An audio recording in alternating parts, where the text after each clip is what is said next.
바울은 디모데에게 권면을 하고 있습니다. 권면을 하는 배경은 신앙을 같이 했던 후메네오와 알렉산더가 양심을 버리고 그 믿음에 관해서는 파선을 했기 때문입니다. 믿음을 버렸다라는 것이 무엇을 의미하는지 분명합니다. 바울이 가르쳤던 오직 믿음으로만 구원을 얻는다라는 복음을 버리고 자신의 견해와 다른 사람의 생각을 더하여 복음으로만 구원 얻지 못하고 율법과 제사, 기도 등의 외양이 있어야 한다고 믿는 것입니다. 말씀이 아니라 자신을 쫓는 것입니다. 그래서 바울이 디모데에게 권면을 하는 것입니다. 1절, 바울이 첫 번째 권한 것은 모든 사람을 위하여 간구와 기도와 도고와 감사를 하라고 합니다. 간구는 리퀘스트, 요청입니다. 요청. 예수 그리스도의 말씀만을 듣고 읽고 그 말씀대로 살 것을 요청하라는 것입니다. 그렇게 살지 않는 성도가 있으면 디모데가 그렇게 살라고 요청을 하라는 것입니다. 기도는 하나님의 뜻, 하나님의 나라를 구하라는 것입니다. 기도를 하라고 하니 무병장수, 대학 입시, 입신양명, 부귀영화를 위하여 기도하는 사람들이 있습니다. 그런 기도는 전혀 할 필요가 없습니다. 성도가 필요한 것 하나님 아버지가 이미 다 아신다고 했으니 할 필요가 없는 것입니다. 성도가 기도할 바는 하나님의 뜻이 속히 이루어지도록 기도하면 됩니다. 불의한 자가 패퇴하고 의로운 자가 일어서고 가난한 자가 힘을 얻어 예수 그리스도의 말씀을 듣는 것이 하나님의 뜻입니다. 쓸데없는 기도 제발 하지 맙시다. 그런 쓸데없는 기도회를 하고자 한다면 절에 가서 불공을 드리시면 됩니다. 그러니까 저희들의 욕구를 위해서 기도하라, 이렇게 가르친 게 아니라는 거죠. 우리의 욕망과 우리의 필요를 위해서 기도하라는 것이 아니라 하나님의 뜻을 위해서 기도하라, 이렇게 가르쳤는데 오늘 한국 교회 보면 전부 주시옵소서 이렇게 기도하고 있는데, 제가 오죽하면 이렇게 말씀드리겠습니까? 그렇게 기도하려거든 차라리 절에 가라. 절에 가서 불공을 드리는 게 더 얻기 쉽다, 이렇게 말씀을 드리잖아요. 그리고 도고는 중재, 중보라고 해석할 수 있습니다. 도고. 영어로는 intercession, 참견 정도로 해석될 수 있습니다. 중보라고 하니 대신 기도하는 것이라 생각하는데 그것도 아닙니다. 앞에 기도를 언급했습니다. 다른 사람을 위해서 기도하라라고 가르치려고 했다면 그 대상이 누구인지 언급을 했을 것입니다. 그래서 다른 사람을 위한 기도가 아닙니다. 도구가 그런 다른 사람을 위한 기도가 아니라는 거죠. 다른 사람을 위해 기도한다라고 하니 낭만적이기는 하지만 우리 인생이 그렇게 한가하지 않습니다. 자기 코가 석자다라는 우리말이 있듯이 기도를 해야 한다면 자기 문제를 위해서 기도했어야 합니다. 이 도구는 기도가 아니라 행동입니다. 사람 간의 문제에 대한 간섭, 중재입니다. 바울이 도구를 말하는 이유는 사람 간의 문제가 생겨날 수 있는데 이 문제를 제3자가 중재를 하여 교회 안에 문제를 없애라는 것입니다. 간단한 예를 들어 보겠습니다. 호떡 장사 성도가 있는데 장사하다 남은 호떡이 10개가 있어서 교회에 가져왔습니다. 그런데 오뎅 장사 성도가 그 호떡 우리 아이들이 좋아합니다 라고 말하면서 오뎅 1개 주고 호떡 10개를 달라고 하니 호떡 장사 성도가 기분이 상했습니다. 그러니까 호떡 10개를 오뎅 1개로 바꾸려고 하니까 기분이 상했다는 거죠. 장사하고 남은 오뎅이 10개도 넘으면서 왜 오뎅 1개 달랑 주나라고 생각하며 기분이 나빠진 것입니다. 이 오뎅 장사 성도는 이런 호떡 장사 성도의 속을 헤아리지 못하고 있으나 디모데가 이런 사실을 알았습니다. 그래서 디모데가 말을 합니다. 오뎅 장사 성도님, 저도 오뎅 먹고 싶으니 남은 오뎅 교회에 모두 가져와 나눠 먹으면 어떨까요? 라고 제안을 하고 그 성도가 흔쾌히 가져오자 호떡과 오뎅을 함께 펼쳐놓고 먹고 싶은 대로 가져가 문제를 해결한 것입니다. 도구는 그러니 말이 아니라 성도 간의 문제를 해결하는 행동인 것입니다. 그러니까 이 도구가 이렇게 말로만 하는 것이 아니고요. 실제로 행동해서 중재를 하는 것, 이것을 도구라고 하는 거고요.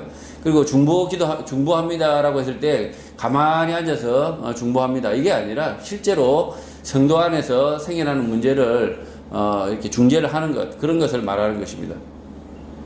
마지막이 감사입니다. 디모데가 감사를 하는 이유는 이 모든 것이 하나님의 은혜로 되어지기 때문입니다. 디모데 자신의 노력으로 되어진다면 굳이 감사를 할 필요가 없습니다. 자기가 노력해서 땀 흘려서 성취했는데 하나님께 다른 사람에게 감사를 하면 미친놈입니다. 정신이 없는 것입니다. 그러니까 자기가 열심히 노력해서 다 이뤘는데 왜 하나님께 감사하죠? 왜 다른 사람에게 감사하죠? 자기가 열심히 일해서 한 건데. 그러나 이 모든 것이 하나님의 은혜라고 안다면 하나님과 다른 사람에게 늘 감사를 할 수 있는 것입니다.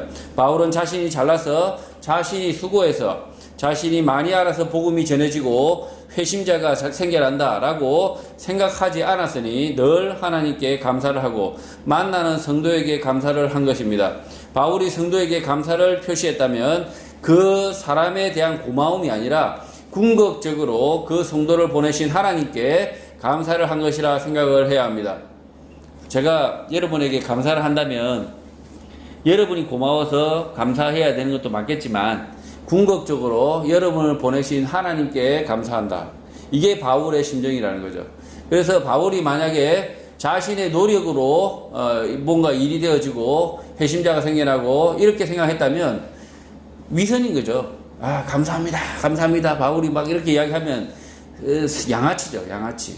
지가 다 해놓고 마치 이렇게 성도들이 막 이렇게 성도들에게 감사를 한다? 그러면 위선이란 겁니다.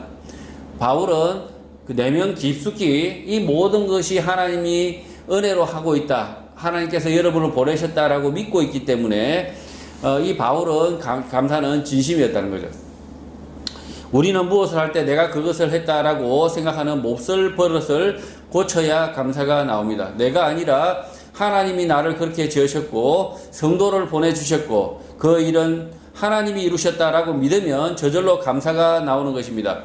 무슨 대가를 이유로 감사를 하려거든 마찬가지로 절에 가서 불공을 드려야 합니다. 자꾸 제가 절에 가라고 이렇게 권유하고 있죠. 쓰잘데기 없이 이렇게 감사하려면 불공 가면 됩니다. 절에 가시면 된다는 거죠. 제가 이렇게 과격하게 말씀을 드리는 이유는 감사를 항상 대가로 이기는 몹쓸 말들 때문입니다. 나를 만드신 분, 이 모든 일을 이루신 분이 하나님이다 라는 자각이 있으면 감사에는 자동입니다. 이런 자각이 없고 하나님 앞에서 겸손하지 않으면서 입에서 나오는 감사는 지독한 위선일 뿐입니다. 거짓말이라는 것입니다. 배가 불러서 그냥 해보는 헛소리인 것입니다. 이런 감사의 이야기를 들은 분이 계시죠, 혹시? 감사는 한데 왠지 지독한 위선이 묻어나오는 그런 감사, 여러분이 그런 감사를, 위선적 감사를 듣고 있을 거예요. 이거 있잖아요. 여러분 덕분입니다. 이게 진짜 이게 지독한 위선인 거죠.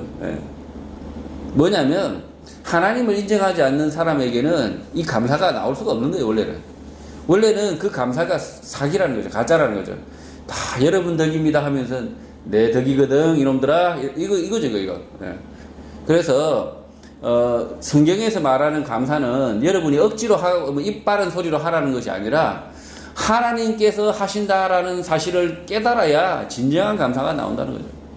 하나님이 이 모든 일의 주관자이시다라는 사실을 모른다면 그 감사는 말짱, 헛소리, 지독한 위선이라는 거죠. 그래서 믿지 않는 사람들에게 나오는 감사가 진정한 감사일 수가 없다. 감사합니다 이렇게 이야기하면 고마워 이럴 수도 있지만 속으로는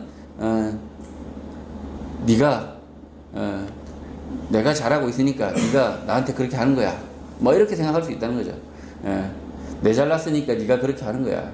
네가 내 말 들을 수밖에 없어. 이런 아주 위선적 생각이 자리 잡고 있다는 거죠. 그래서 우리 성도들은 근본적으로 감사합니다라고 했을 때 그 감사가 하나님에 대한 인정이 있어야 된다는 거죠. 하나님에 대한 여러분이 지으신 하나님에 대한 인정, 나를 지으신 하나님에 대한 인정이 있을 때만 진짜 감사가 나오고요. 진짜 헛소리가 안 되는 것입니다.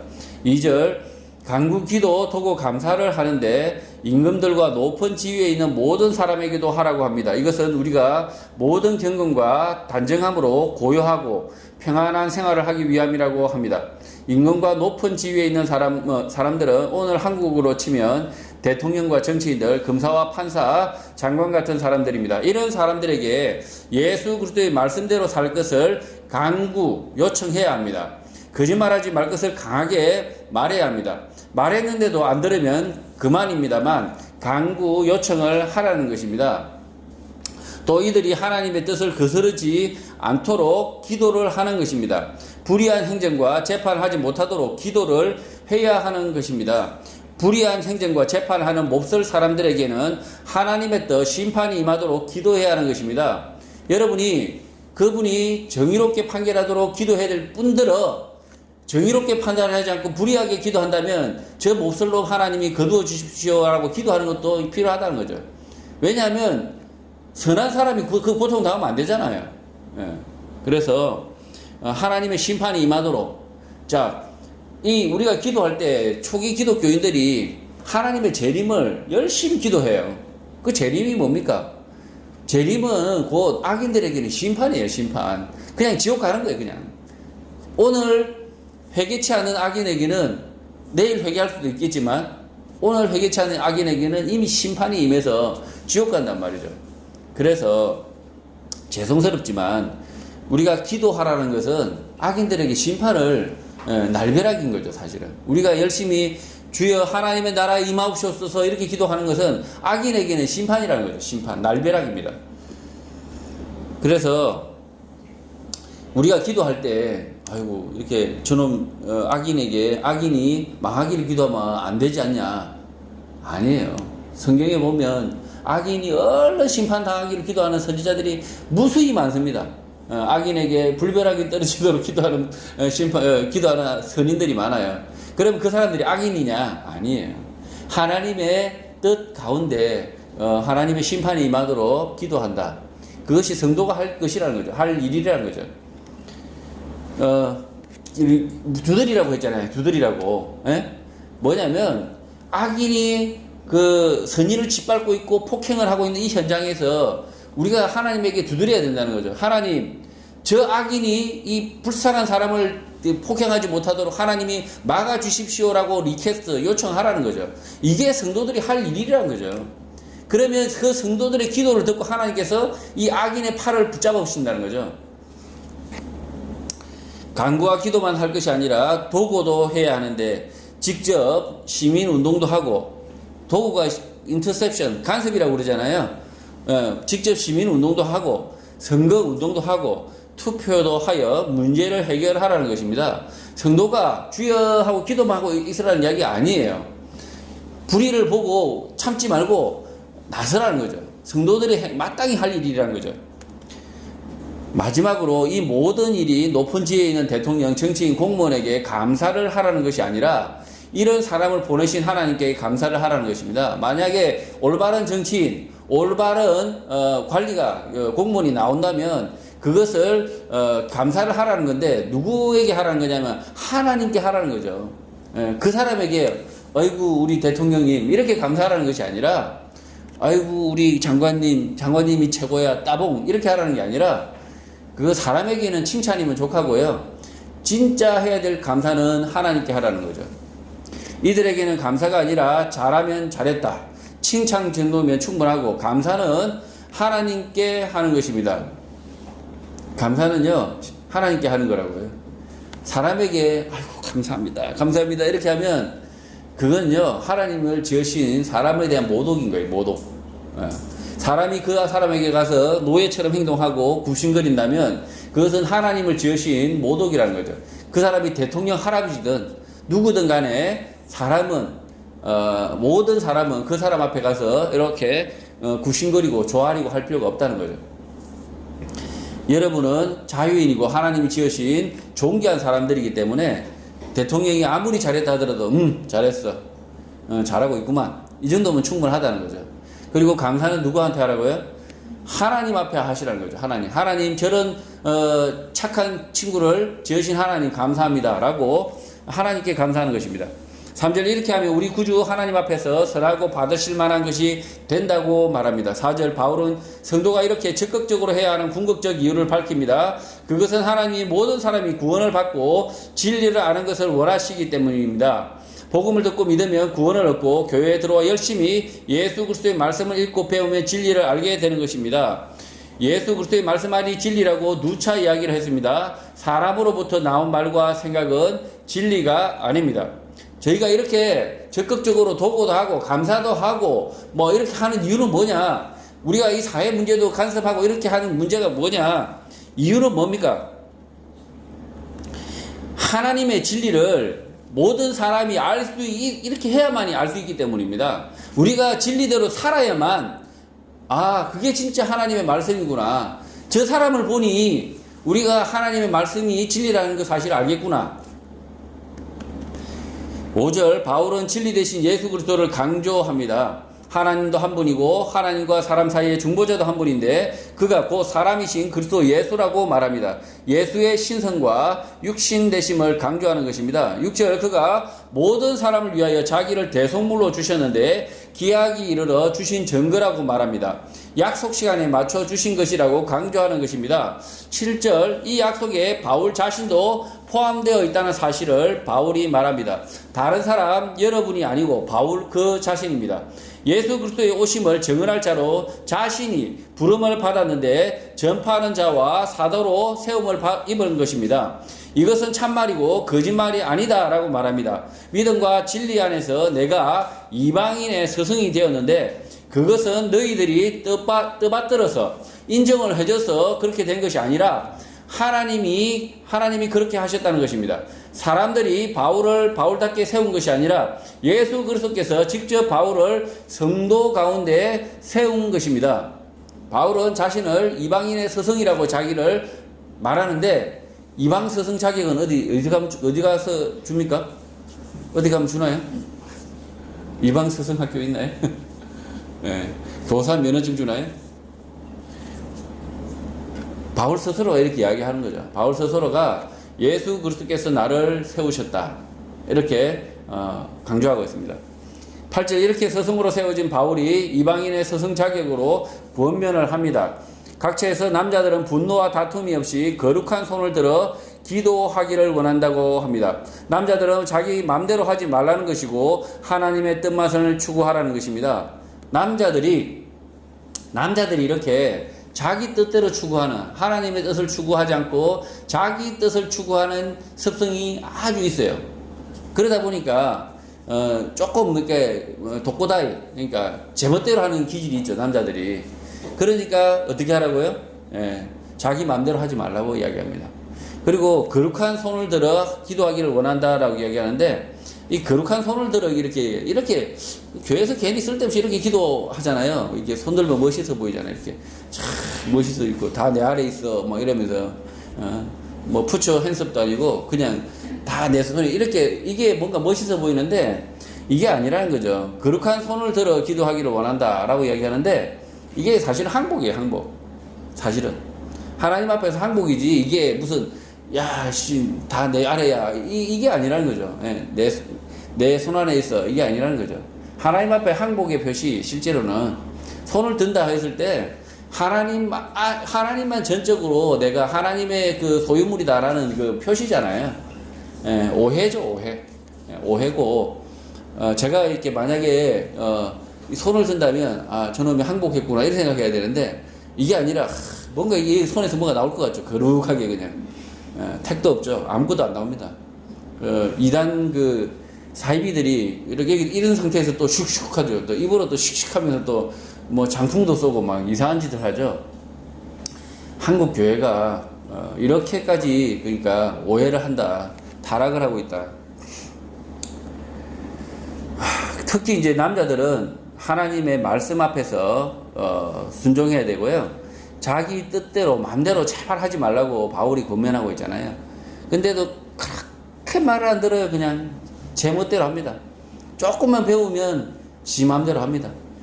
조금만 생각이 있으면 지 마음대로 합니다. 이게 남자라는 거죠. 9절 또 여자들은 단정하게 옷을 입고 소박함과 정절로서 자기를 단장하고 따은 머리와 금이나 진주나 값진 옷으로 하지 말라고 합니다. 여자들은 쓸데없이 허영에 빠지거나 잘난 체 하지 말라는 것입니다. 바울 시대에도 비싸게 머리하는 것이 있었고 금이나 진주, 값진 명품 옷 같은 것으로 자신을 과시하는 것이 있었는데 교회 안에서 그런 짓은 하지 말라는 것입니다. 바울 시대에도 이렇게 이렇게 따은 머리가 굉장히 뭔가 좀 있어 보이는, 뭔가 참 이렇게, 그죠? 지금도 요즘도 보면 막 머리 막 예쁘게 하고 막. 그런데 그런 것을 하지 말라.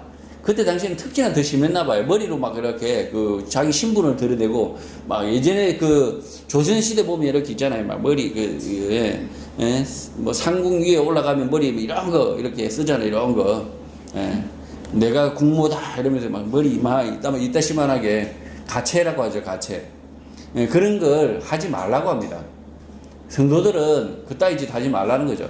그리고 뭐 이렇게 명품 백 들고 그냥 명품 옷 왠지 명품 막 라벨 보이라고 이제 이렇게 하고 다니고 이렇게 하지 말라는 거죠. 명품이면 오히려 라벨을 이렇게 시커멓게 칠해가지고 작아인 것처럼 하고 다니는 거죠. 뭐 하지 말라는 게 아니고 하시더라도 이렇게 짜가로 좀 만드셔가지고 그렇게 하고 다니시는 거죠.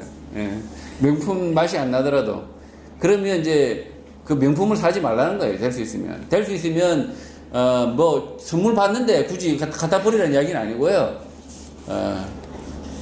뭐 남편이 열심히 일해가지고 명품을 사다 줬는데 갖다 버리면 안 되잖아요.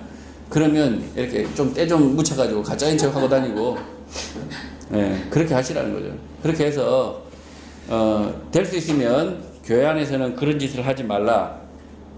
10절 자신을 드러내고 싶으면 선행으로 하기를 바란다라고 말합니다. 그러니까 명품으로 이렇게 자신을 드러내지 말고요. 선행으로 하기를 바란다라고 말합니다. 그러니까 자신을 드러내고 싶으면 교회 공동체 안에서 짜장면을 사고 밥을 사라는 말인 것입니다. 이것이 하나님을 경외하는 여자 성도가 할 마땅한 태도라는 것입니다. 비싼 머리 하지 말고 명품 옷을 사입지 말고 수수하게 하고 다니고 돈은 교회 공동체 안에서 팍팍 쓰라는 것입니다. 그러니까 자기가 여유가 있으면 공동체 안에서 없는 체 하지 말고요. 막 여유가 있는데도 없는 체 하면서 그냥 아무것도 없어요 이러면서 그러고 다니지 말고 교회 공동체 안에서는 뭐 하라고요? 선행을 행하라 라고 바울이 가르치고 있는 거예요. 그러니까 이분이 참 이씨 집안이야. 없이 집안이 아니야. 이씨 집안인데 막 티를 내 막 선행을 하면서 그거는 교회 안에서 나쁘지 않다는 거죠. 그렇게 선행을 하는 것은 바울이 권면하고 있다. 근데 없이 집안이 괜히 막 있는 척하면 안 되죠. 그것도 악한 거죠, 사실은. 개풀 없는 놈이 막 이렇게 빛내가지고 막 선행을 행하여. 그러면 안 된다. 11절 바울은 이방인의 서성 자격으로 여자 성도에게 권면을 합니다. 여자 성도들은 일체 순종함으로 조용히 배우라라고 말합니다. 그 이유는 하나님의 창조, 남자와 여자의 차이, 그 차이를 알아야 합니다. 하나님이 창조하실 때 남자는 감성보다 이성적으로 만드시고 여자는 이성보다는 감성적으로 만들어 남자는 순간적인 충동만을 잘 극복하면 하나님의 뜻을 쫓아서 살 수 있으나 여자는 순간의 충동에는 무디지만 감성적이어서 남을 가르치는데 어려움이 있는 것입니다. 그러니까 화가 난다는 거죠. 이렇게 화가 나니까 저 마음에 안 드는 놈이 있으면 이렇게 가르치고 싶지 않다는 거죠. 특히 여성 성도들이 감성에 동화가 되어서 배제를 해버린다는 거죠. 그러면 가르침을 받는 사람이 기분이 나빠요. 자기를 싫어하는 줄 알기 때문에. 그래서 그렇게 티가 잘 나기 때문에 그렇게 가르치는 일에 하지 말라라고 가르칩니다. 물론 사람마다 차이가 있지만 이런 남자와 여자의 차이, 창조의 특징을 무시하지 말고 교회 안에서는 여자는 순종함으로 배우라라고 말하고 있는 것입니다. 물론 감정에 늘 휘둘리고 갈팡질팡하는 못난 남자들도 있지만 그럼에도 불구하고 될 수 있으면 남자 성도가 가르치는 일을 맡고 여자 성도는 사람들을 보살피는 일을 하라라고 바울이 가르치는 것입니다. 그러니까 갈팡질팡하는 남자도요 교회 안에서 가르치지 말라는 거죠. 무슨 말씀인지 아시겠죠? 그러니까 교회 안에서 막 조울이 있어요. 막 좋을 때는 막 좋았다가 그냥 막 나쁠 때는 그냥 오만상이 되었다. 이런 사람이 교회 앞에서 가르치지 말라는 거죠. 가르치면 어떻게 되겠까요? 제정신이 아니게 되겠죠. 그래서 바울이 여자 성도에게 가르치지 말 것을 권면하듯이 마찬가지예요. 오락가락하는 남자들도 가르치지 말아야죠. 이렇게 바울이 말하는 것을 보면 여성 해방이니 페미니즘이니 유리천장이니 하는 것은 애시당초 남자와 여자로 다르게 창조하셨다는 창세기를 믿지 않는 무신론자들의 주장이라 거짓말이다. 들을 필요가 없다. 무시하면 되는 것입니다. 남자와 여자는 하나님 앞에서 동등하게 존엄하지만 그 지은 모양과 특성이 다르게 지으셨다는 것을 인정해야 성도인 것입니다. 인정 못하면 무신론자인 것입니다. 자, 교회 안에서는요, 각각 재능이 다 하나님께 다르게 지으셨다고 그러죠. 말을 듣는 사람이 앞에 와서 설교를 한다고 생각해 보세요. 얼마나 답답해요. 앞에 이러고 있으면 얼마나 속이 터집니까? 하나님이 그 성도에게 교회 안에서 가르치는 재능을 안 주신 이유가 뭘까요? 가르치는 일 말고 다른 일을 하라고 주신 거예요. 다른 일. 드듬드듬하지만 오히려 성도를 위로하는 능력이 남다를 수 있고요. 정말 다 다르게 지으셨다는 거죠. 그래서 가르치는 일만 하지 말라는 거예요. 그래서 여자 성도들에게 부탁을 하는 이유가 뭐냐면 이렇게 앞에 교회에 나와서 가르치는 일 말고 다른 할 일도 많으니까 가르치는 일은 하지 말라. 이렇게 권면하는데 참 이 페미니즘이나 이런 그 여성 해방주의자들은 미쳤구나 바울이 이렇게 말을 하잖아요. 바울도 바보가 아니에요. 성경의 말씀을 열심히 읽다 보니까 여자 성도들이 교회 안에서 가르치지 않는 것이 좋겠구나라고 이렇게 생각하는 거죠. 생각하고 그 이야기를 하고 있는데 물론 여자 성도들도 마찬가지. 여자 그룹 안에서는 또 여자 성도들이 가르쳐야 되는 거죠. 그죠? 여자 그룹 안에서는 가르쳐야 되는데 될 수 있으면 많은 사람들 앞에서 여자 성도들이 앞에 서가지고 막 짜증내고 그렇게 하지 말라는 거죠. 기분이 나쁠 때는 이렇게 하고 저렇게 하면 많은 사람들이 헷갈린다는 거죠. 그래서 그렇게만 하지 말라는 거지. 여자 성도도 마찬가지로 복음을 전하고 가르치는 일은 똑같아요, 사실은. 그리고 이제 성경에 보면 여자 성도들이 참 이렇게 열심히 가르치는 게 있잖아요, 그죠? 그러니까 우리가 사도행전을 통해서 배웠을 때 여자 성도들이 아주 훌륭한 성도들이 많잖아요. 뭐 그냥 얼마나 열심히 가르쳤는지 막 과부들이 그냥 다들 자기 옷을 다 가지고 와서 그렇게 막 하잖아요. 그런 거 보면 여자 성도들이 어떻게 해야 되느냐에 대해서는 그러니까 앞에 나와서 이렇게 떠드는 것은 오히려 회방이 될 수 있다, 교회 안에서. 그러니까 저도 마찬가지죠. 여기 나와서 막 헛소리를 열심히 해버리면 회방이 되는 거죠, 오히려. 그래서 이제 하나님은 각자 다 다르게 지으셨는데 여자 성도들은 앞에 나와서 이렇게 교회 안에서 가르치지 말라 이렇게 이야기하면 무시 인정 못해. 이건 성경 말씀이 아니야. 삭제. 이러고 싶겠지만 일단 바울의 그 관점으로 좀 더 우리가 이 바울이 왜 이렇게 말하고 있는지 귀를 기울여야 된다는 거죠. 12절 바울은 교회 안에서 여자가 가르치는 것과 남자를 주관하는 것을 허락하지 아니한다고 말합니다. 교회 안에서입니다. 집에 가면 남자가 여자에게 배웁니다. 또 교회 안에서 남자를 주관하는 것을 허락하지 않는다고 말합니다. 이 말이 무슨 뜻인지는 우리는 알 수 있습니다. 그러나 당시에도 이러한 바울의 말을 받아들이기 어려워할 줄 알고 바울이 그 근거를 이어서 말을 합니다. 바울 당시에도 이렇게 말하면 반발이 생긴다는 거죠. 지금도 반발이 생기듯이. 뭔 소리야죠. 그래서 바울이 근거를 이어서 말을 합니다. 13절 그 이유는 아담이 먼저 지음을 받고 하와가 그 후에 지어졌다라고 말합니다. 하나님의 창조에서 순서는 매우 중요합니다. 먼저 지어졌으니 중요하다라는 것이 아니라 그 순서 원리대로 무엇인가가 동작을 하기 때문입니다. 남자가 지어졌을 때 여자는 없었습니다. 이 남자를 돕는 배필로 여자를 하나님의 아담의 갈비뼈로 지으셨는데 이 남자가 해야 할 일은 하나님의 말씀에 순종하며 그 뜻대로 사는 것입니다. 그런데 여자가 지어지고 어떻게 되었습니까? 남자는 하나님의 말씀을 따라서 하나님의 뜻대로 살아야 하는데 여자가 그 일을 도와서 완성할 줄 알았는데 엉뚱하게 오히려 망칩니다.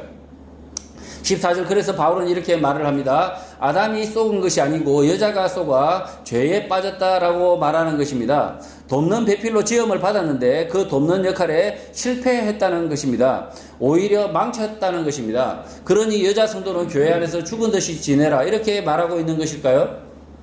실패했으니까 이제 죽은 듯이 지내라 이렇게 말하고 있는 것일까요? 아닙니다. 한 차례 실패를 해서는 이제는 교회 안에서 남자들을 도와서 더 잘 하라는 것입니다.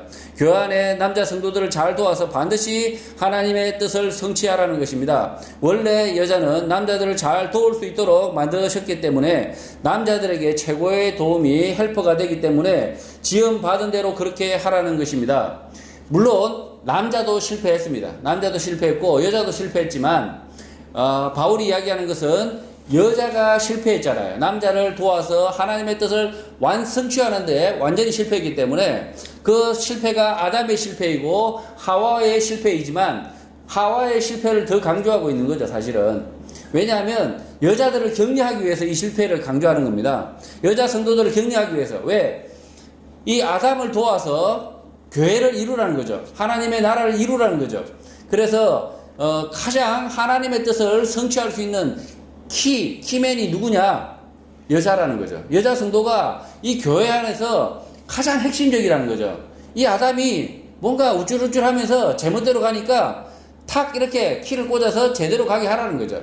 하나님이 그 아담을 짓고 나서 왜 하와를 지었을까요? 얘가 모자라니까. 아담이 남자가 좀 모자라니까 이 모자란 것에다가 뭔가 마지막 키를 꽂은 거잖아요. 이렇게. 마지막에 채운 거잖아요. 그렇게 해서 하나님의 교회가 온전하게 만드셨잖아요. 근데 이렇게 온전함을 위해서 만든 여자 성도가 오히려 그 먼저 스스로 유혹을 받아서 좌절해버리니까 아담마저 같이 실패한 거잖아요. 그래서 다시 원위치로 돌아가면 이 아담을 도울 수 있는 이 불완전한 이 아담을 교회를 세울 수 있는 키가 누구냐? 여자 성도라는 거죠. 여자 성도들이 최고의 도움이라는 거죠. 최고의 도움이고 이 마지막 키라는 거죠. 그래서 교회에서 가장 필요한 성도가 누구냐? 여자 성도라는 거죠. 여자 성도들이 그 앞에 바울이 말한 대로 살면, 그렇게 산다면 반드시 교회는 하나님의 뜻이 완성이 된다. 이것을 지금 바울이 강조하고 있는 것입니다. 15절 그래서 여자들이 정숙함으로써 믿음과 사랑과 거룩함에 거하면 그의 해산함으로 구원을 얻는다라고 말하고 있습니다. 구원을 얻는다. 어마무시한 이야기죠. 그냥 잘 산다가 아니라 구원을 얻는다. 하나님의 뜻이 성취가 된다라고 이야기하고 있는 겁니다. 여자만 구원을 얻는 게 아니라 많은 성도들이 구원을 얻는다는 것입니다. 바울은 여자 성도들이 해산의 고통을 통하여 자녀를 낳는 것처럼 여자 성도들에게 정숙함, 믿음, 사랑, 거룩함을 요구하고 있는 것입니다. 이 정숙함과 믿음, 사랑, 거룩함으로 여러 사람을 구원할 것이라고 바울은 말하고 있는 것입니다.